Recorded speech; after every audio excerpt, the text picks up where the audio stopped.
A'udzu billahi minasyaitonir rajim. Bismillahirrahmanirrahim. Bismillah wa bihamdihi. Assalamualaikum warahmatullahi wabarakatuh. Alhamdulillahirabbil alamin. Ghafirudz dzambi wa qabilut taubah. Syadidul iqabi rahmah. Kanat rahmatuhu awsa'a min qalbihi. Asyhadu an la ilaha illallah wahdahu la syarika lah. Wa asyhadu anna Muhammadan abduhu wa rasuluh. Allahumma shalli wa sallim wa barik ala habibina wa syafi'ina wa qaidi darbina Muhammadin sallallahu alaihi wa ala alihi wa ashabihi wa atba'ihi ila yaumiddin, amma ba'du. Bu Hanin dan seluruh jajaran dari BI Jawa Tengah yang kami muliakan,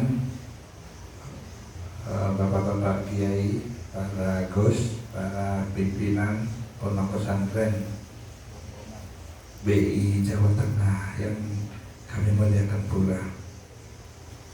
Kami ucapkan ahlan wa sahlan, selamat datang and welcome to Nurul Haramain. Kami sangat bahagia, kami sangat bersyukur atas kunjungan ini, dan saya perintahkan kepada semua guru-guru di Nurul Haramain untuk segera menggagas merencanakan kunjungan balasan kepada BI Jawa Tengah dan kepada pondok-pondok pesantren yang sudah hadir, berkenan hadir untuk datang ke Nurul Haramain. Insyaallah semoga segera terwujud. Ini termasuk itu bis Nurul Haramain, itu bis pariwisata itu dibikin di Jawa Tengah sebetulnya, dibangun di Jawa Tengah. Dia tidak tahu di Semarang ya. Jadi beli masjidnya, kemudian suruh bangun di sana sesuai dengan kebutuhan kita, kemampuan kita. Bahkan itu senang orang-orang, justru yang non muslim senang naik bis pariwisata punya pondok ini. Aman katanya, sopirnya doa terus.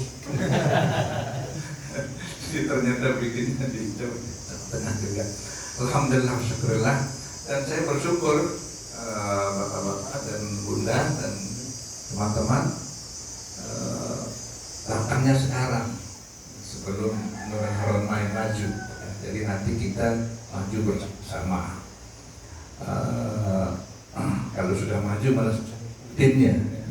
Jadi kalau kita mengunjungi pondok-pondok yang hebat-hebat, yang mentereng-mentereng, takut duluan. Takut doa ini kalau begini malah tidak bisa diikuti. Tapi kalau mengunjungi ketika masih awal, masih belum maju, kita bisa maju bersama-sama. Alhamdulillah, masyukurillah. Tadi saya tanya tim ini ada yang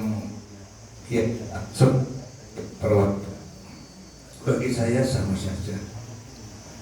Jadi Nurul Haramain ringkasnya kita bagi kerja kita menjadi kerja dua besar. Jadi intra pondok dengan ekstra pondok. Ada yang intra pondok, seluruh kegiatan belajar mengajar yang terkait dengan hal-hal yang ada di dalam pondok, dalam emboknya pondok. Kemudian besaran yang kedua adalah ekstra pondok, kerja-kerja pondok yang didedikasikan untuk masyarakat. Dan ini yang sebetulnya yang akhirnya nama Nurul Haramain itu didengar di mana-mana, itu karena banyak kerja-kerja yang dengan luar pondok itu. Ya, kalau kamu pikirkan orang banyak orang yang akan memikirkan kamu. Nah itu semboyan kita. Ya, kalau kamu pikirkan orang banyak, maka banyak orang akan memikirkan kamu.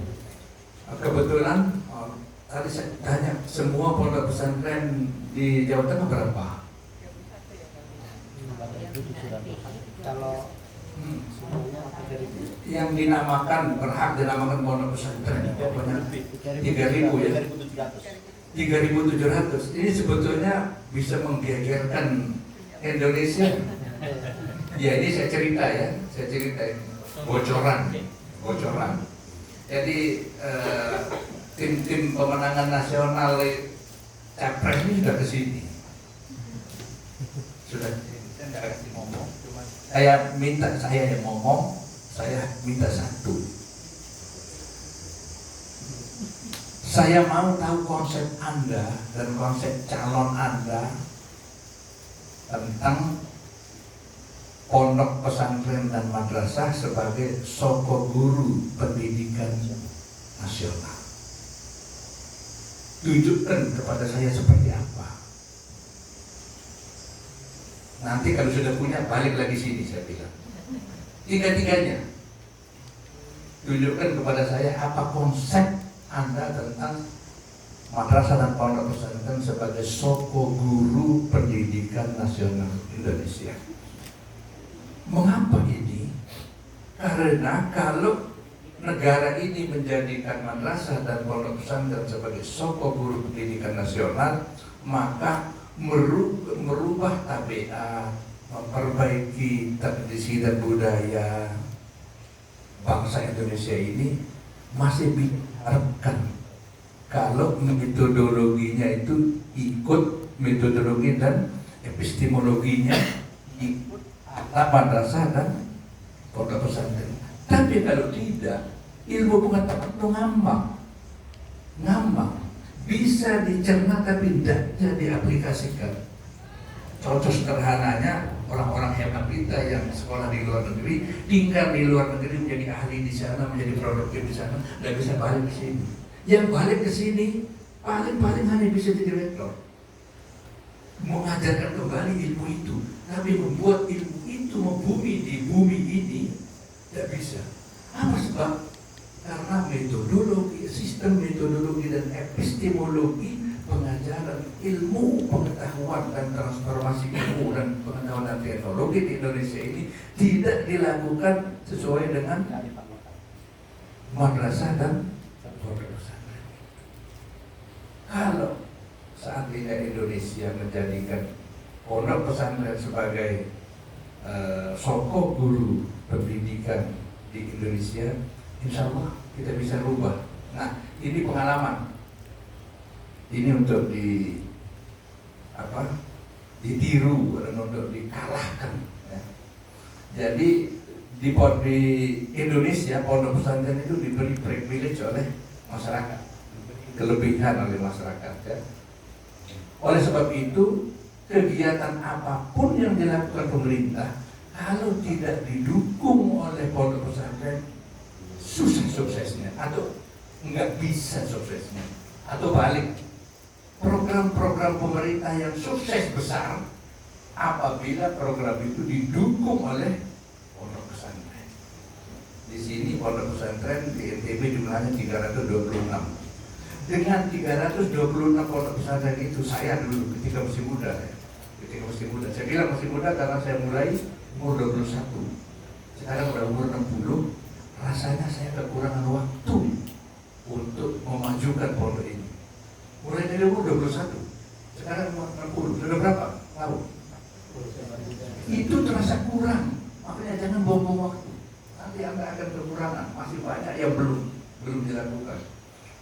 Jadi dengan dari umur 21, semulai bersama teman-teman, bersama LSM semua, kita ambil pepatah tadi itu, ya. If you think to open, will think. Kalau kau pikirkan orang banyak akan pikirkan kamu. Maka saya bawa pondok pesantren ini dari awal, jadi berdiri tahun 72 ya, 92 ya, 1992. Awalnya langsung program pemerintah itu penanaman pohon. Kita aja 326 pondok pesantren itu untuk nanam pohon. Jadi semua saya bikin untuk pembibitan kehutanan. Ya. Akhirnya hadiah untuk Kabupaten Lombok Barat diraih. Habis itu ada program namanya Gerbang Emas, gerakan membangun NTB, gerakan NTB Emas. Kita di sini pusatkan 326 pondok pesantren berpusat di sini untuk menanam di seluruh NTB. Akhirnya hadiah penanaman terbaik diraih oleh pondok pesantren ini. Lalu didorong ke tingkat nasional, ada programnya Pak SBY menanam 1 juta pohon. Saya sendiri langsung ngomong sama Pak SBY, 1 juta pohon itu programnya kok kecil sekali. harusnya program 1 miliar pohon. Akhirnya program juta pohon kita dapat pialanya, program 1 miliar pohonnya juga dapat pialanya. Akhirnya terakhir Kalpataru dapat juga kode ini. Dan karena kita berhasil merubah lahan yang kering kerontang jumlah 36 hektar pada waktu itu, sekarang sudah 56 hektar. Akhirnya mendapat hadiah Ramon Magsaysay Award yang di Filipina. Jadi itu deretan-deretan itu karena pondok ini bekerja untuk orang baik. Jadi Google itu kalau di observasi tahun 2003 ketika kita mulai menanam, kita memimpin penanaman saya sendiri. Nanti kalau Bapak Ibu lihat pohon di sekeliling bandara itu dan jalan dari bandara dari Lombok Tengah ke Lombok Barat itu santri sini yang nanam. Dulu nggak ada pohonnya, kering luar biasa. Itu santri kita yang nanam. Bahkan kalau orang minta bibit di dinas kehutanan, itu dinas kehutanan bikin memo dan langsung diarahkan kita bibit ke sini. Minimal kita bibit 1 juta setiap tahun menyediakan bibit. Kalau bibitnya ada tertanam, mau ajak santri pergi tanam. Dengan begitu kalau diobservasi tahun 2003 dibedakan dengan 2005, ada 218 mata air yang hilang dulu dari NTB itu kembali lagi, bahkan tambah lagi. Jadi hijaunya NTB dibanding tahun 2003 dengan 2023 sekarang jauh lebih hijau. Itu karena pondok pesantren ngamuk untuk menanam 326 ribu sekian tadi. Nggak kebayang di mana ada lahan rusak di Jawa Tengah itu akan ludes dihabisin oleh pondok-pondok pesantren ini. Sederhana. Kita pernah mengadakan percobaan dengan 1.500 santri, masing-masing pegang 3 bibit. Ya. Santrinya di komando harus ditanam dalam jangka 5 menit. 1, 2, 3 boleh berhitung. Masing-masing santri menanam 3 bibit kali 1.500 berapa dapat? 4.500 batang. Itu sudah berapa hektar? Kalau 1 hektar hanya 800 batang, berarti sudah berapa hektar? Hanya dalam jangka 5 menit. Lihat pengaruhnya kalau pondok pesantren mau bergerak. Jadi mau menghijaukan Jawa Tengah gampang dengan 3.000 itu asal bisa bersinergi. Jadi ini teman-teman cara kita di Lombok, sehingga ke depan ini harapan kita khususnya dalam bidang ekonomi yang dia komandoi oleh teman-teman di BI ya, semenjak 5 tahun terakhir ini keseriusan BI ini luar biasa. Bahkan kalau Pak Kalpet WA saya akan ada kunjungan, aduh gemeter, belum ada yang bisa dilihat. Pernah saya minta teman-teman di BI, ayo semua BI datang ke sini, nanti kita keringkan itu kolam, jadi sekali panen kan kita 6 ton sekali panen. Saya itu semuanya saya dedikasikan ke teman-teman di BI. Nanti pulang bawa itu ikan, berapapun hasilnya itu sumbangan dari BI. Nggak mau, kepalanya. Kalau nggak mau bawa pulang ikannya, ayo bikin pesta makan di sini. Nggak mau juga, sampai akhirnya pindah ya. Allah Akbar. Jadi gemetar aja kalau teman-teman DPI datang ke sini, kapan yang baru bisa dilihat. Jadi ini baru mulai, tadi ada kegiatan ekstra pondok ya. Memang ini kegiatannya untuk ekstra pondok, tapi tempatnya kebetulan di pondok agar mudah bagi saya untuk mengontrol. Jadi sudah mulai 2 tahun ini kita di sini melaksanakan kegiatan namanya integrated farming. Jadi konsep integrated farming itu asumsinya ini pertanian ini terancam akan ditinggalkan oleh bangsa Indonesia karena belum ditemukan cara bertani yang tidak rugi, kan? Jadi belum ditemukan cara bertani yang tidak rugi, sehingga serajin apapun petani kita kan rugi, maka logisnya mereka akan tinggalkan juga. Nah, pemerintah khususnya melalui BI dan nanti ditopang oleh pondok pesantren, ini bisa kita hindarkan dengan cara melakukan gerakan integrated farming ini. Jadi integrated farming ini ringkasnya adalah cara bertani yang menguntungkan. Jadi konsep umumnya adalah bagaimana satu sektor dengan sektor yang lain itu saling menopang. Jadi di sini kita contohkan mengapa petani kita rugi kalau tanam padi, karena beli pupuk dan obat terlalu mahal. Kalau begitu bagaimana caranya supaya pupuk dan obat tidak beli? Maka kita taruh kolam ikan paling atas, kemudian kotoran ikan itu dijatuhkan ke tempat tanam padi. Nanti padi ini tidak perlu beli pupuk, sehingga 7 juta untuk pupuk per hektar itu bisa dipindahkan menjadi keuntungan. Maka kerugian bisa dihindarkan, bahkan dapat keuntungan dari pupuk saja 7 juta per hektar tambahannya. Kemudian di sini kita kembangkan, ada disertasi. Sebetulnya disertasi itu umurnya sudah 20 tahun, tapi tidak ada yang mengeksekusi. Maka kami eksekusi. Di sini namanya lenma minor. Lenma minor ini adalah makanan paling banyak proteinnya sedunia. Protein paling banyak sedunia. Kalau dimakan oleh manusia maupun binatang itu 60-80 itu menjadi protein. Namanya lenma minor. Ini kecepatan berkembangnya 60% setiap hari. Jadi kalau hari ini dia setengah kolam, besok dia akan menjadi 1 kolam. Nah, ini sudah ada pabriknya di Pennsylvania menjadi superfood untuk menjadi makanannya astronot dan makanan para olahragawan. Ini makan sedikit cukup, jadi tidak perlu berisi banyak, protein sudah tercukupi. Ternyata ini tumbuhan paling senang dimakan oleh ikan, dimakan oleh ayam, dimakan oleh kambing, dimakan sapi, bahkan manusia pun baik, sehingga bisa untuk mengganti pakan maksimal 50% dari protein nabatinya. Maka kalau kita pelihara ikan per 10.000 itu harga pakan sampai 34 juta per 10.000.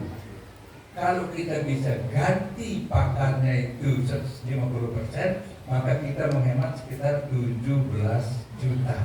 17 juta ini bisa menjadi keuntungan atau menghindari kerugian. Tidak akan pernah rugi karena hanya setengahnya sudah tergantikan. Dan hebatnya ini alamiah, hadiah dari Allah Ta'ala. Ya, tumbuhan. Kita bisa lihat, bisa bawa bibitnya dari sini, bisa kukus nanti sebarkan ke sana. Kalau di sana nggak ada, bisa dibawa. Hebatnya ini tidak seperti pakan-pakan buatan yang harus dengan bahan itu, bahan ini supaya mau dimakan ikan. Nanti disetok saja begitu, dilemparkan, dikerubutin langsung oleh ikannya. 5 menit ludes. Saking senangnya ikan makan itu. Bebek, ya, ayam. Kalau susah bebek, ayam kalau susah bertelur, kasih makan itu cepat. Karena dia proteinnya 60-80% dan dimakan lahap. Manusia juga kalau mau bisa di blender, kasih gula. Dan ini tumbuhan itu sudah ada di sini, sudah kita bisa kembangkan, dan nanti 3.000 pondok pesantren di Jawa Tengah ini akan, saya kira pasti meledak. Kalau seluruh pondok pesantren di Jawa Tengah ini, sekarang berapa gambaran keuntungannya per 1 kolam? Ini kolam ini di 2 meter kali 25 meter, produksinya 25 kilo sehari. Kalau pakan ikan itu kan 14.000 per kilo. Katakanlah dia 10.000 sudah, berarti berapa? 25.000 setiap hari kolam yang sekecil itu. Kalau dia hanya memproduksi lenma minor saja, kan gampang sebetulnya. Kalau ada orang pelihara ikan, ini berapa pakannya? Oh ini pakannya ini sama dengan 1 kuintal sehari. Oke 50 kuintal saya yang kasih makan pakai lema minum. Harganya sekian, terima makan ikannya. Produksi sendiri langsung pasien-pasien itu kasih makan. Ini catat setiap hari sekian kilo. Dan ini gratis.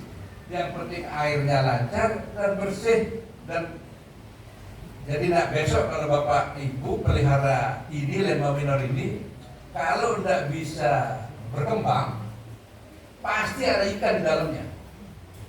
Nah itu sudah, pasti ada ikan di dalamnya. Jadi yang makan di luar. Jadi memang harus betul-betul bersih gitu dari ikan. Kalau ada nggak akan bisa. Nanti ini kalau yang sempat melihat bisa belajar, lemparkan ke ikan. Kita punya ada koi kita punya 5. Harus melihat nih, harus melihat. Ya kan orang ini tetap di sini tidak lari. Bapak Ibu kalau punya waktu kapan-kapan bisa ke sini. Kan hari ini saja. Kapan-kapan bisa ke sini. Jadi yang sudah bisa dilihat itu gula, stevia sudah ada, kemudian lema minor. Nah sebetulnya yang lain-lain juga mau dibuat, tapi kan kita baru mulai. Makanya untungnya datang ke sini ketika belum maju. Kalau udah maju nanti malah pangling nggak bisa niru. Jadi ayo kita sama-sama maju dan kita bikin bangsa Indonesia ini kembali ke pertanian dengan cara membuat pertanian ini menjadi kegiatan masyarakat yang menguntungkan. Tetapi bicara wisata halal ya. Jadi bukan hanya wisata halal. Di sini di pondok ini diterbitkan buku fikih anti korupsi. Di pondok ini diterbitkan buku fikih lingkungan. Di pondok ini jadi bersama semua pondok pesantren ngumpulnya di sini. Jadi mana adik saya ini, istri saya ini namanya pejuang. Kalau tidak ada dia, tidak ada kita, tidak ada orang lain. Jadi sudah besok ada tamu sekian ratus makan 3 kali. Ya saya tidak pernah nanya. Nggak pernah nanya. Dari mana nggak pernah nanya. Jadi kita mengundang pondok pesantren itu untuk merapatkan, merumuskan buku fikih lingkungan, fikih korupsi, fikih perempuan, ya. Kemudian fikih lalu lintas juga di sini. Ini dibuat bersama Pak Farid Masudi, ya, Farid Masudi. Dan juga termasuk dengan Ibu Hovifah sebelum jadi menteri, sebelum jadi gubernur. Sering ke sini, warawiri. Nah ini kerjanya pondok pesantren ini kita dedikasikan untuk orang banyak, dan akhirnya banyak orang yang memikirkan kita. Dan tadi tentang fikih perda wisata halal, ya dibuat di sini. Saya ketuanya. Jadi diskusi awal untuk merumuskan pariwisata halal di sini. Di antara usulannya, tapi ini karena masih sekuler otaknya ya. Jadi di antara usulannya sebetulnya perda pariwisata halal itu hendaknya hotel-hotel, pokoknya rumah penginapan yang melayani tamu-tamu luar negeri itu, bagi tamu luar negeri yang baru pertama kali datang ke Indonesia, gratis menginap dan makan minum di hotel. Sebetulnya itu saya ambil dari suhbah. Suhbah itu tradisinya Turki. Jadi kalau ada orang datang ke Turki itu, mereka itu rebutan tamu itu, ya. Bahkan ada yang sampai perang. Itu menurut ceritanya Ibnu Battuta. Kalau bukunya Ibnu Battuta diceritakan ada perang terjadi. Mengapa perang itu terjadi? Karena memperebutkan Ibnu Battuta yang tadi masuk ke perbatasan Turki itu. Siapa yang pertama kali melihat? Kaum yang ini atau kaum yang ini? Akhirnya mereka perang. Itu kegiatan itu namanya suhbah. Tradisi namanya. Nah, suhbah itu kalau dipraktikkan di pariwisata halal sebetulnya ada luar biasa. Tapi ada 1-2 hotel yang mempraktikkan itu, dan ke depan tahun berikutnya itu tamunya membludak. Di tamu baru pertama datang gratis, tidak bayar, 3 hari 3 malam nginap dan makan. Nanti dia cerita, nanti dia tambah masa menginapnya, nanti dia cerita lebih mahal daripada iklan, ya, bayar iklan ceritanya mereka. Nah ini contoh-contoh konsep pariwisata halal yang kalau pondok-pondok pesantren saya kira pukulan pondok-pondok pesantren Lombok yang cuma 326 tidak seberapa jika dibanding 3.000. Nah, yang ingin saya pesankan adalah ketika Belanda meninggalkan kita itu, kita dulu masih bersaing antara satu pondok dengan pondok lain, karena tidak bisa hidup tanpa sedekah, tidak bisa hidup tanpa zakat fitrah. Nah, akhirnya tiap-tiap pondok pesantren bikin fanatik pengikutnya, kadang-kadang mengajak untuk menganggap saingan, membenci pondok-pondok pesantren yang lain. Itu kan cerita lama. Sekarang kita sudah merdeka. Presidennya orang kita, wakilnya orang kita, menteri-menterinya orang kita, orang Indonesia semua. Dan mereka juga para kita disepakat kalau jadi satu. Ini kalau kita sama-sama bersatu, bekerja sama, bersinergi, pondok satu dengan pondok yang lain, saya kira pondok pesantren ini akan menjadi solusi bagi bangsa ini. Inilah yang kita harapkan, makanya BI ya siap-siap menerima berkahnya besok ini kalau ini berhasil ya, insya Allah. Bahkan saya sempat mencerita ada cerita ya orangnya, pabrik mobil sepeda motor listrik yang di Jakarta berpun ke sini. Insya Allah kalau dia resmi, izinnya sudah oke, produksinya sudah oke, nanti akan dikirim barang-barangnya ke sini, onderdilnya ke sini, anak-anak akan dilatih untuk merakit. Tidak usah kirim sepeda motor jadi dari Jakarta ke sini, udah kirim bahannya nanti. Kita komputer kita rakit sendiri, laptop rakit sendiri. Jadi nanti bisa tanya ada yang mungkin laptop di sini, rakit sendiri. Jadi kalau pondok pesantren seluruh Indonesia jumlahnya kalau tidak salah 66.000 ya. Ini kalau bekerja sama antar mereka, kemudian deklarasikan, ayo bersama BI kita patuh program pemerintah sehingga insya Allah kita bisa berubah negara ini menjadi lebih baik. Nah, ini pengantar dari saya. Silahkan kalau yang mau bertanya, saya mudah-mudahan yang mau bikin pondok ya silahkan. Saya kasih tahu caranya bagaimana bikin pondok pesantren. Assalamualaikum warahmatullahi wabarakatuh.